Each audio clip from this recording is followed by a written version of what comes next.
Agora que você já aprendeu a inserir os primeiros nós dentro do Dynamo, é extremamente importante que você saiba a diferença entre os tipos de dados para que a sua rotina não tenha nenhum tipo de confusão. Olá, seja bem-vinda ou bem-vindo a mais um vídeo aqui do canal. Eu me chamo Lucas e hoje nós estamos prosseguindo com o nosso curso 100% gratuito de Dynamo, totalmente hospedado aqui no nosso canal do YouTube. E nessa aula de hoje eu vou te explicar quais são os 3 principais tipos de dados que existem dentro do Dynamo. É extremamente importante que você conheça eles e entenda as diferenças entre eles para que você saiba o que esperar do resultado da sua rotina e para que você não alimente informações incorretas em campos de entradas ou enfim, receba informações incorretas de outros campos de saída, entendeu? Para que a sua programação ela flua de forma adequada, perfeito? Então é extremamente importante você saber disso, mas antes, não se esqueça de deixar esse like, se inscrever no canal e ativar o sininho, porque a sua força é a nossa força. O seu apoio é o nosso gás de todo dia para continuar aqui produzindo esse conteúdo gratuito, esse conteúdo de qualidade e fortalecendo aqui o nosso canal, perfeito? Não se esqueça também de deixar um comentário, vai dando feedback do que você está achando, qual é a sua opinião em relação a isso tudo, você está achando difícil, está achando fácil, como é que está a sua experiência aí com o Dynamo. E no mais, sem mais delongas, né? Vamos logo para essa aula. Ok, então, estou de volta aqui ao Dynamo. Eu abri aqui um arquivo zerado, eu não fiz absolutamente nada, não inseri absolutamente nada. Eu simplesmente cliquei lá em Dynamo no Revit, cliquei em novo e estou aqui agora nessa página de entrada, perfeito? O que eu vou fazer agora é repetir aquela rotina pequenininha que a gente fez na aula passada, que foi a rotina de soma. Então, aproveita e já revisa aí, ó. Você lembra como é que a gente fez para criar aquela rotina? Você lembra quais foram os nós que a gente acessou, onde é que eles estão localizados? Se você não lembra, a hora de revisar é agora. Primeiro, a gente inseriu o nó de soma. Então, o nó de soma, ele veio aqui em Revit. Opa, perdão. Ele veio aqui em Matemática, na parte de operadores. E aí tem aqui o botão de soma, perfeito? Ele adiciona x mais y. Depois, eu inseri 2 nós de números. E aí o número, ele fica aqui em Input, na parte de Basic, e você vai acessar aqui a opção de Number. Eu vou clicar 2 vezes para inserir 2 nós do tipo Number. E aí eu pluguei o primeiro nó aqui no X e pluguei o segundo aqui no Y, perfeito? Depois, para eu enxergar o resultado dessa minha soma, eu puxei um outro nó, um quarto nó, que é o nó de Watch. O Watch, ele ficou aqui em Display, na parte de Watch, é o primeiro nó que a gente tem aqui, que é um nó que serve unicamente, exclusivamente para mostrar o resultado de outro nó, perfeito? Então, com esses 4 nós, essa rotina bem simples, nós introduzimos a nossa aula passada e nós concluímos o conteúdo da aula passada, perfeito? Então, a aula de hoje eu quero lhe explicar quais são os 3 principais tipos de dados que existem no mundo da programação e, consequentemente, dentro do Dynamo, perfeito? E o primeiro deles, o mais importante de todos, provavelmente, são os números. Os números, eles existem de 2 formas. Eles podem ser inteiros, e aí eles recebem a nomenclatura no inglês original integer. Então, por exemplo, um 15 é um número inteiro, ele é um integer, assim como 8, 7, 90, 1.945.677. Todos esses números que não têm valores decimais, eles são inteiros. E eles têm uma nomenclatura específica, que é o famoso integer. Então, eu posso até chegar aqui, ó, clicar com o botão direito nesse nó, e eu posso renomear ele e chamar de integer. Só para a gente saber exatamente como é que escreve esse nome que eu estou falando em inglês, e para a gente saber que aqui dentro desse nó eu estou exemplificando um integer. Perfeito? Então, nós temos aqui um dos 2 tipos de números possíveis. O outro número é justamente um número fracionado, é um número decimal, que é conhecido no mundo da programação como double. Então eu vou logo renomear ele aqui, ó. Eu vou colocar double. E Lucas, por que se chama double? Ele se chama double porque ele tem 2 números. Ele tem um número antes do separador decimal e ele tem outro número depois do separador decimal. Então, por exemplo, 14.8. Ele é um double, porque ele tem o 14 antes do separador decimal e ele tem o 8 depois do separador decimal. Assim como o pi, por exemplo, 3,141516 é um double. Deixa eu pensar, 10,77, enfim, qualquer número que tenha a sua fração decimal, por consequência, por lógica, ele é um double, perfeito? mas ele não deixa de ser também um número. Então aqui nós temos os dois exemplos possíveis de números dentro do mundo da programação, perfeito? Os integers e os doubles. É importante que você saiba essa diferença e principalmente essas nomenclaturas, porque alguns nós, algumas rotinas de programação, eles pedem exclusivamente um número inteiro ou exclusivamente um número decimal. E aí normalmente quando se refere ao número decimal, eles mencionam double ou db, que é normalmente como eles abreviam. Então, mantenha na sua mente já esses dois nomes gravados, porque eles são recorrentes dentro do mundo da programação e é interessante que você conheça eles, perfeito?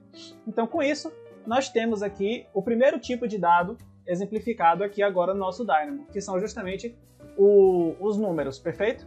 E como resultado também aqui na nossa soma, a gente tem também um número que é um double, porque é o 29.8. Maravilha? Maravilha! Vamos então para o segundo tipo de dado, extremamente importante também aqui no mundo da programação, que são as strings. Se você quiser acessar string aqui no Dynamo, você vai vir aqui na parte de Input, dentro de Basic, e você vai clicar aqui ó, em String, é a última opção dentro de Basic. Uma string, ela representa uma sequência de caracteres. Pode ser que normalmente representa um texto, perfeito? Então, se você quiser, por exemplo, nomear um material no Revit, o nome do material ele é uma string, porque ele é um texto. Assim como, por exemplo, o caminho de um arquivo no seu computador. Aquele diretório lá em cima, onde tem toda a descrição de onde é que ele está salvo. Aquilo ali também é uma string, porque aquilo ali também é uma sequência de caracteres que formam um texto e, por consequência, na programação ele é entendido como uma string, perfeito? Então, a gente pode colocar aqui, ó, isso é uma string. Então, qualquer sequência de caracteres, ela pode ser considerada como uma string, perfeito? Se for um texto, estiver dentro do Revit, estiver dentro do seu Dynamo, ela vai ser uma string. Então, aqui nós temos um exemplo de uma string, que é o segundo tipo de dado mais importante, mais corriqueiro dentro da programação. O terceiro, você vai encontrar também aqui dentro de Input, na parte de Basic, que é justamente os booleans, ou booleanos, quando é a tradução para o português, perfeito? Os booleans, eles só existem em duas formas, que é o true, que seria verdadeiro, e o false, que é o falso, perfeito? Então, esses são os booleans. E para que servem os booleans? Os booleans, eles servem para responder perguntas que você cria dentro da sua programação. Normalmente perguntas que têm como resposta sim ou não. Então, por exemplo, essa parede é verde? Se você perguntar, por exemplo, que se uma parede dentro do Revit é verde, ele vai lhe responder, essa parede é ou não é verde, perfeito? A depender da cor daquela parede. Mas se você chegar e perguntar, por exemplo, qual a cor dessa parede, aí não é um tipo de pergunta que será respondida com um boolean, porque você não está esperando uma resposta do tipo sim ou não, perfeito? Então, desde que você faça uma pergunta que o resultado seja uma resposta sim ou não, ela vai vir na forma de um boolean. Sim é o true, que é o verdadeiro, o não é o falso, que é o falso, perfeito? Então aqui nós temos listados os três principais tipos de dados que existem dentro do Dynamo. Eu poderia ainda, inclusive, fazer o seguinte, selecionar esses dois aqui, ó, que são os meus dois exemplos de numbers, o integer e o double. Eu posso selecionar só esses dois nós aqui, clicar com o botão direito em um deles e depois clicar na opção de criar grupo.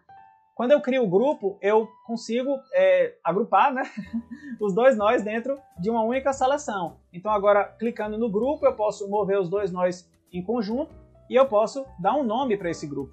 E aqui no caso eu vou chamar ele de numbers, ou exemplos de numbers também, se você preferir. É só para ficar bem intuitivo, bem didático, né? Que aqui eu tenho os meus numbers, aqui eu tenho a minha string e aqui eu tenho o meu boolean, perfeito?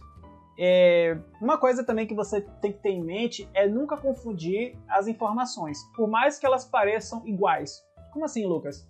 Eu vou trazer um exemplo aqui agora para você. Vamos aqui em Math, na parte de Operators, e eu vou pegar esse aqui, ó, esse operador de igualdade, o segundo, porque ele não tem a tolerância. Esse primeiro ele pede uma tolerância, não é necessário para mim no momento, basta pegar esse segundo aqui, que é para ver justamente se x é igual a y, perfeito?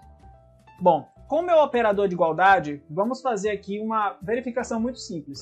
Vamos ver se 15 é igual a 14.8, certo? Vou dar um Ctrl C aqui no meu watch, vou dar um Ctrl V e vou plugar a saída dessa igualdade no meu watch. O resultado disso é o quê? Falso. Por que é falso? Porque 15 não é igual a 14.8. Isso é bem óbvio, né? A gente não precisa Não precisa de muita explicação para entender isso. Então, aqui, o igual, a igualdade é um tipo de pergunta onde a resposta é sim ou não, e o Dynamo, ele me retorna a informação falsa, que significa que não é igual, 15 não é igual a 14.8. Maravilha, então. Agora, vamos fazer a seguinte comparação. Eu vou pegar essa string aqui e vou colocar 15. Eu vou escrever 15 dentro da string. E agora eu quero ver se 15 é igual a 15. E aí ele está dando para mim que falso. 15 não é igual a 15. Mas como assim? Não é a mesma coisa? Ah, é porque está faltando o ponto e o 00, né? Será que é isso mesmo? Vamos ver. Ponto 000. Será que muda alguma coisa? Não, não muda nada. Mas por que não é igual, por mais que aparentemente seja igual? Porque aqui em cima a gente tem um número e aqui embaixo a gente tem uma string. Então, embora aparentemente sejam informações equivalentes, para o Dynamo não são. Porque um é uma sequência de caracteres e o outro é um número, tem um peso, tem um valor atribuído, perfeito? Então, por isso que é importante a gente conhecer esses três tipos de dados, principalmente, para a gente não cometer confusões. Achar que a gente está trabalhando com um número, quando na verdade a gente está trabalhando com uma string e por aí vai, entende? Então, nesse caso aqui, 15 não é igual a 15 porque, conceitualmente, um é um número e o outro é uma string. Do mesmo jeito que se eu pegasse aqui esse 15, por exemplo, e botasse aqui na soma, olha o que acontece. Ele vai pegar o 15 numeral e vai adicionar, no final do 15, o texto do 15. Ele não vai somar. Ele não vai fazer uma soma de valores, certo? Ele está simplesmente pegando o número 15 e adicionando uma sequência de caracteres no final. Então, criando esse resultado esquisito que pra gente não faz nenhum tipo de sentido. Então perceba que com as strings, a gente pode até mesmo trabalhar com os operadores, mas a gente não vai somar porque esse 15 que está aqui na string, ele não tem um valor numérico, perfeito? Ele é só uma sequência de caracteres. Um outro exemplo também importante, que eu acho que você talvez até já tenha percebido, mas é só para a gente deixar bem claro aqui. Se eu colocar aqui o falso e depois eu plugar o falso aqui, também de novo falso.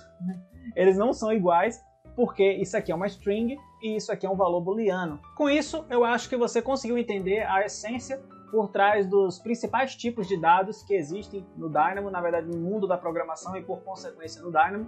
E eu acredito que você já tem uma boa base para não cometer confusões. É sempre importante, quando você estiver construindo a sua rotina, você ir acompanhando quais são os tipos de informações que estão aparecendo, quais são os tipos de dados que estão sendo processados na sua rotina, justamente para você não cometer nenhum equívoco e acabar confundindo números com strings com booleans e por aí vai, entendeu? Então, o objetivo da aula é esse. Não se esquece de deixar aquele like, se inscrever no canal e ativar o sininho para fortalecer a gente e você continuar recebendo as notificações das próximas aulas que estão para vir ainda aí na frente. E não esquece também que na descrição desse vídeo eu estou deixando um manual totalmente gratuito que você pode baixar agora mesmo na sua casa, contendo não só o conteúdo teórico dessa aula de hoje, mas todo o conteúdo teórico de todo o curso gratuito que eu estou disponibilizando aqui no YouTube, perfeito? Basta você preencher um formulário super rápido, você pode fazer isso em menos de 15 segundos e você vai receber o link para download desse manual no seu e-mail. Maravilha? Meu muito obrigado pela sua atenção até agora e eu te vejo na próxima aula.